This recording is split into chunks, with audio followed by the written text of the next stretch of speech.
कर्ण महाभारत का वह योद्धा जिसे हराना असंभव माना जाता था। लेकिन क्या आप जानते हैं, सिर्फ 3 ऐसे योद्धा थे जो कर्ण का कवच और कुंडल तोड़ सकते थे और उसे पराजित कर सकते थे।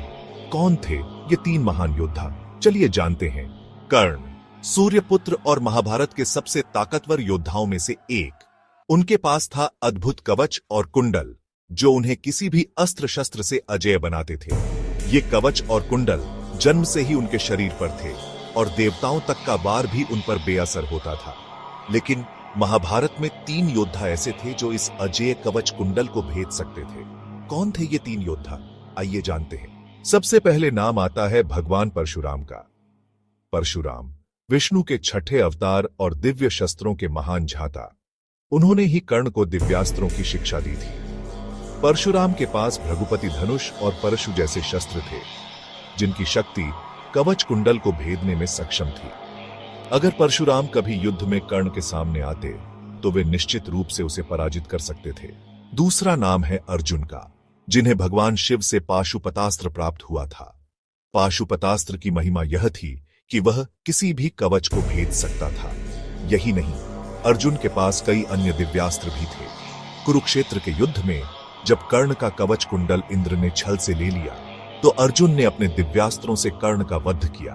लेकिन अगर कर्ण का कवच कुंडल भी होता तो केवल पाशुपतास्त्र ही उसे भेद सकता था। और तीसरा नाम है स्वयं भगवान श्री कृष्ण का। कृष्ण कोई साधारण योद्धा नहीं बल्कि विष्णु के अवतार थे। उनके पास सुदर्शन चक्र था जो किसी भी कवच को काट सकता था। हालांकि कृष्ण ने कभी प्रत्यक्ष रूप से कर्ण के साथ युद्ध नहीं किया, लेकिन वे जानते थे कि कर्ण को परास्त करने के लिए केवल सुदर्शन चक्र की आवश्यकता होती। कर्ण का जीवन केवल युद्ध कौशल का प्रतीक नहीं था, बल्कि उनकी दानवीरता और नैतिकता भी उन्हें महान बनाती थी। जब इंद्र ने ब्राह्मण वेश में उनसे उनके कवच और कुंडल मांगे तो कर्ण ने बिना किसी संकोच के उन्हें दान कर दिया। यह जानते हुए भी कि उनके पास अब सुरक्षा नहीं रहेगी, उन्होंने धर्म का पालन किया। यही उनकी महानता थी। तो ये थे वो 3 योद्धा, परशुराम, अर्जुन और भगवान कृष्ण, जो कर्ण का कवच कुंडल भेद सकते थे।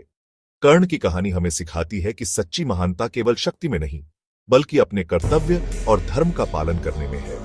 क्या आपको लगता है कि अगर कर्ण के पास उनका कवच कुंडल होता तो अर्जुन उन्हें हरा पाते? अपनी राय नीचे कमेंट्स में जरूर बताएं। जुड़े रहे हमारे चैनल के साथ महाभारत की और भी अनसुनी कहानियों के लिए। वीडियो को लाइक करें, शेयर करें और चैनल को सब्सक्राइब करना न भूलें।